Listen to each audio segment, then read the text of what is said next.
അലൈക്കും വറഹ്മത്തുള്ളാഹി വബറകാതുഹു. ലോകത്തിൻ്റെ നാനാദിക്കുകളിൽ നിന്ന് ലൈവുകളിലൂടെ ഈ ശബ്ദം ശ്രവിക്കുന്ന, ഈ പ്രാർത്ഥനകൾക്കൊന്നിച്ച് പ്രാർത്ഥന നടത്തുന്ന, ദിക്റുകൾ ചൊല്ലുന്ന, സ്വലാത്ത് ചൊല്ലുന്ന, ഈ കൂടിയ ധാരാളം ഒട്ടനവധി ഗ്രൗണ്ടുകൾ സമ്മേളിച്ച എല്ലാവരുടെയും ലൈലത്തുൽ ഖദ്ർ രാവ് നീ കബൂലാക്കണേ അല്ലാഹ്, നീ സ്വീകരിക്കണേ അല്ലാഹ്.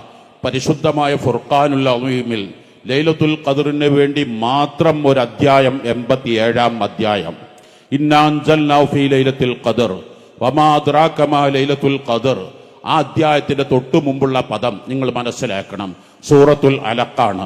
ഇഖ്റ ബിസ്മി റബ്ബിക്കല്ലദീ ഖലഖ് എന്ന സൂറത്താണ്. ആ സൂറത്ത് സമാപിക്കുന്നത് വഖ്തരീബ് എന്ന പദത്തോടു കൂടെയാണ്.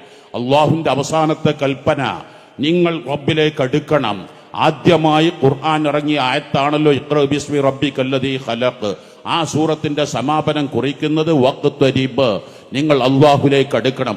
ഈ ലോകത്തെ സൃഷ്ടിച്ചു പടച്ചു പരിപാലിക്കുന്ന അർഹമുർ റാഹിമായ റബ്ബിന്റെ ഒരു അപ്പോയിന്റ്മെന്റ് കിട്ടാൻ, അവന്റെ സവിധത്തിൽ കാര്യങ്ങൾ അവതരിപ്പിക്കാൻ, പ്രശ്ന പരിഹാരത്തിന് 1000 ആഗ്രഹങ്ങളുണ്ട്.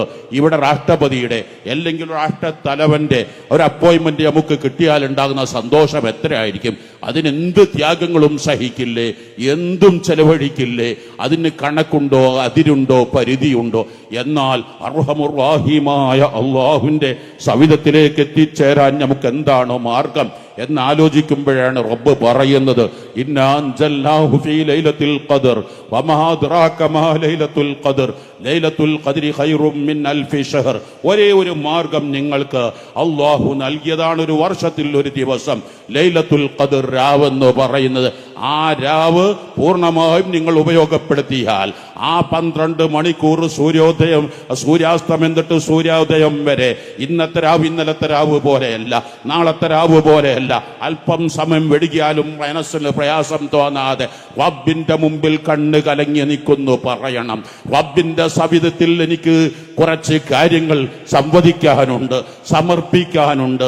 റബ്ബ് കേൾക്കുക തന്നെ ചെയ്യും, സ്വീകരിക്കുക തന്നെ ചെയ്യും. എന്താണ് ലൈലത്തുൽ ഖദ്ർ? ഈ സൂറത്തിൽ അല്ലാഹു പറയുന്നത് ലൈലത്തുൽ ഖദ്രി ഖൈറും മിൻ അൽഫി ഷഹർ. ലൈലത്തുൽ ഖദ്ർ 1000 മാസങ്ങളുടെ പുണ്യം എന്നാണ് പലപ്പോഴും അർത്ഥം പറയാറുള്ളത്, കേൾക്കാറുള്ളത്. ഖുർആന്റെ ഒട്ടുമിക്ക തഫ്സീറുകൾ പരിശോധിച്ചാലും കാണാം അവിടെ 1000 മാസം എന്നല്ല. പലരും അത് വിശദീകരിക്കാറുണ്ട്. 83 കൊല്ലവും 3 മാസവും 3 ദിവസവും എന്നൊക്കെ പറയാറുണ്ട്. ആ അർത്ഥത്തെക്കാൾ പ്രബലമായ അർത്ഥം നിങ്ങൾ മനസ്സിലാക്കേണ്ടത് അറബി, ക്ലാസിക്കൽ അറബി അനുസരിച്ച്, പഴയകാല അറബി അനുസരിച്ച് ആഹാദ്, അഷറാത്ത്, മിയാത്ത്, ആലാഫ്, ഈ 4 അക്കസംഖ്യകളെ ഉള്ളൂ. മില്യാർ, ബില്യാർ എന്നൊക്കെ തുടങ്ങിയത് ഇപ്പോൾ ക്ലാസിക്കൽ അറബിയല്ല, മോഡേൺ അറബിയാണ്. അടുത്ത കാലത്ത് വന്നതാണ് ഈ ഭാഷകളും ഈ പ്രയോഗങ്ങളുമൊക്കെ. എന്നാൽ ഖുർആൻ ഇറങ്ങുന്ന കാലത്ത് ലോകത്ത് അറബി ഭാഷയിൽ പറയുന്നത് ഒറ്റ, 10, 100, 1000. അപ്പൊ അവസാന അക്കമാണ് 1000 എന്ന് പറയും. അവിടെ 1000 എന്ന് പറഞ്ഞാൽ അതിന്റെ അർത്ഥം അധിക തഫ്സീറുകളും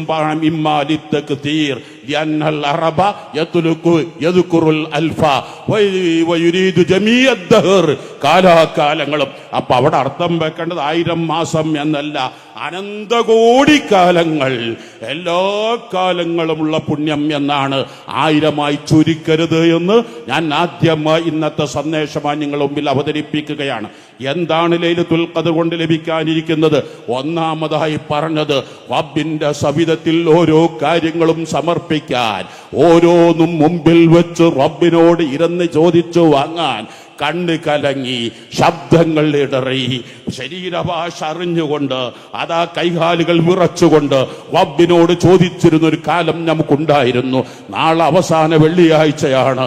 അസ്സലാമു അലൈക യാ ശഹ്റ റമളാൻ, അസ്സലാമു അലൈക യാ ശഹ്റൽ അഫ്വി വൽ ഗുഫ്റാൻ, അസ്സലാമു അലൈക യാ ശഹ്റർ റഹ്മതി വദ്ദിദ്വാൻ.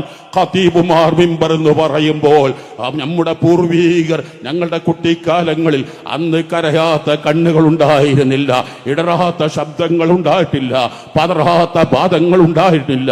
മനസ്സറിഞ്ഞുകൊണ്ട് പറഞ്ഞിരുന്നു, ഇന്ന് ഇൻഷാ അല്ലാഹ് തിങ്കളാഴ്ച അവസാനത്തെ വെള്ളിയാഴ്ച രാവും അതുപോലെ തന്നെ ലൈലത്തുൽ 27-ാം രാവും ഒത്തുവരുന്നത്. ഇതിൽ പ്രധാനമായും ഒന്ന് റബ്ബിന്റെ സാമീപ്യം നേടുക, രണ്ടാമത്തത് ലൈലത്തുൽ ഖദ്ർ എന്ന പദത്തിന്റെ അർത്ഥം ഈ വർഷത്തേക്ക് ആവശ്യമായ ബജറ്റുകൾ റബ്ബ് നിർണയിക്കുമ്പോൾ എന്റെയും നിങ്ങളുടെയും ആയുഷ്കാലം, എന്റെയും നിങ്ങളുടെയും ഭക്ഷണം, എന്റെയും നിങ്ങളുടെയും തൊഴിൽ, എന്റെയും നിങ്ങളുടെയും ആരോഗ്യം, ഭക്ഷണം, സ്ഥാനമാനങ്ങൾ, പ്രോജക്റ്റുകൾ, പരിപാടികൾ എല്ലാം നിശ്ചയിക്കുന്ന രാത്രിയാണ്. അപ്പൊ റബ്ബിനോട് ഇന്ന് സമർപ്പിക്കേണ്ട ദിവസമാണ്, റബ്ബിന്റെ മുമ്പിൽ കാര്യങ്ങൾ അവതരിപ്പിക്കേണ്ട സമയമാണ്. മൂന്നാമതായി നിങ്ങൾ ശ്രദ്ധിക്കേണ്ടത് ഈ ലൈലത്തുൽ ഖദ്രി ഖൈർ, ശറഫ് ഖദ്ർ എന്നൊരർത്ഥമുണ്ട്, ആദരവ്, ബഹുമാനം. രാഷ്ട്രപതി ഈ ചില സമയത്ത് ഈ റിപ്പബ്ലിക് ഡേയിൽ ജനുവരി 26-ന് കുറെ ആളുകൾ ആദരിക്കുന്നത് നിങ്ങൾ കേട്ടിട്ടില്ലേ? എന്നാൽ ഇന്ന് കുറെ ആളുകളെ വിശിഷ്ടാതിഥികളായി തെരഞ്ഞെടുക്കുന്ന ദിവസമാണ്, റബ്ബ് പ്രഖ്യാപിക്കുന്ന ദിവസമാണ്. എന്നാൽ എന്നെയും നിങ്ങളെയും വിശിഷ്ടാതിഥികളായി റബ്ബ് തിരഞ്ഞെടുക്കണമെന്ന് ആഗ്രഹമുണ്ടോ? റബ്ബ് പ്രഖ്യാപിക്കണമെന്ന് ആഗ്രഹമുണ്ടോ?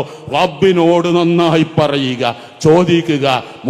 ഒന്നാമതായി അള്ളാഹുവിന്റെ സാമീപ്യം, രണ്ടാമതായി നമ്മുടെ ബജറ്റ്, നമ്മുടെ വിഷയങ്ങൾ റബ്ബിന്റെ മുമ്പിൽ അവതരിപ്പിച്ച് പരിഹാരം തേടുക. മൂന്നാമതായി റബ്ബ് വിശിഷ്ടാതിഥികളായി തിരഞ്ഞെടുക്കുന്ന ഈ അനുഗ്രഹീത രാവിൽ ആ ഗണത്തിൽ റബ്ബിന്റെ മുമ്പിൽ ആദ്യം റബ്ബിന്റെ വിശിഷ്ടാതിഥിയായി പ്രഖ്യാപിക്കുക.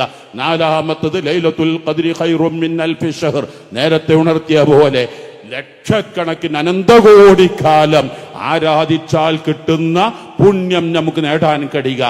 അഞ്ചാമത്തത് അനന്തകോടി മലായികത്തിൽ നിന്ന് റഹ്മത്ത് പ്രസരണം ചെയ്യുന്ന, ഭൂമിയിലേക്ക് വന്നുകൊണ്ട് റഹ്മത്ത് പ്രസരണം ചെയ്യുന്ന ദിവസമാണ്. ആ റഹ്മത്ത് ഞാനും നിങ്ങളും നേടിയെടുക്കണം. അഞ്ചാമത്തതായി നമുക്ക് ആറാമത്തതായി സലാമുൻ ഹിയ താമത്തുൽ ഫജ്ർ, ലോകം മുഴുവനും പ്രശ്നങ്ങളും പ്രയാസങ്ങളും നേരിടുമ്പോൾ ശാന്തിയും സമാധാനവും റബ്ബ് വാരിക്കോരി നൽകുന്ന ദിവസമാണ്. ഈ ആറും നമുക്ക് നേടിയെടുക്കാൻ നീ തൗഫീക്ക് നൽകണേ അല്ലാഹ്. അതിനേതാനും നിമിഷങ്ങൾ കൂടി നമുക്ക് അല്ലാഹുവിന്റെ മുമ്പിൽ ചോദിക്കാം.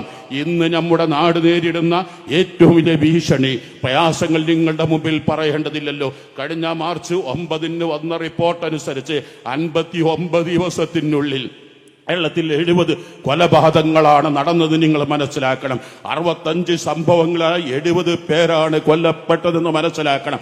അതാണെങ്കിലോ എങ്ങനെ മരണപ്പെട്ടതാണ്? പ്രായാധിക്യത്തിൽ മരണപ്പെട്ടതല്ല, രോഗങ്ങളിൽ പിടഞ്ഞു കിടന്നു മരണപ്പെട്ടതല്ല. ഒരു സുപ്രഭാതത്തിൽ ഇന്ന് ഭക്ഷണം കഴിക്കുമ്പോ, അല്ലെങ്കിൽ ഇന്ന് നാസ്ത കഴിക്കുമ്പോ, ഉച്ചക്കൂടി കഴിക്കുമ്പോ, രാത്രി ഭക്ഷണം കഴിക്കുമ്പോ പെട്ടെന്ന് കേൾക്കുന്ന വാർത്ത, വാപ്പയും മരിച്ചു, അച്ഛനും മരിച്ചു, അമ്മയും മരിച്ചു, അമ്മയെയും കൊന്നു, അനുജയെയും കൊന്നു, കുടുംബത്തിൽ 6 പേരെ കൊന്നു. എന്നാലോ കൈകൾ വിറക്കുന്നില്ല, എന്തെങ്കിലും ഒരു പരിഭവം, ദുഃഖം വരുന്നില്ല, മനസ്സിന് യാതൊരു മാറ്റവും വരുന്നില്ല. ധൈര്യസമേതം പോലീസിനോട് വന്നുകൊണ്ട് ഞാൻ 6 ആളെ കൊന്നു വന്നിരിക്കുന്നു എന്ന് കൂസലില്ലാതെ പറയുന്ന ഒരു കാലമാണല്ലോ. നിങ്ങൾ മനസ്സിലാക്കേണ്ടത് എന്താണ്? പ്രശ്നങ്ങൾ പറഞ്ഞു ദീർഘിപ്പിക്കാൻ ഞാൻ ആഗ്രഹിക്കുന്നില്ല. നിങ്ങൾ മീഡിയകളിലൂടെ കേട്ടിരിക്കും, അറിഞ്ഞിരിക്കും. എന്താണ് ഇതിന് പരിഹാര മാർഗങ്ങൾ എന്നാണ് നിങ്ങൾ ആലോചിക്കേണ്ടത്. അതാണ് ഇവിടുന്ന് നിർദ്ദേശിക്കാൻ ആഗ്രഹിക്കുന്നത്.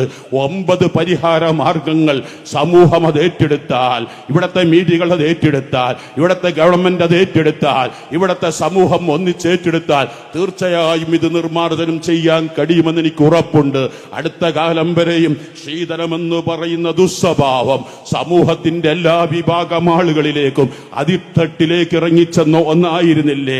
ആ സദസ്സിൽ എണ്ണിയതും കൊടുത്തതും വാങ്ങിയതുമൊക്കെ ഓർക്കുന്ന ധാരാളം കാരണവന്മാർ ഇതിലുണ്ടാവില്ലേ?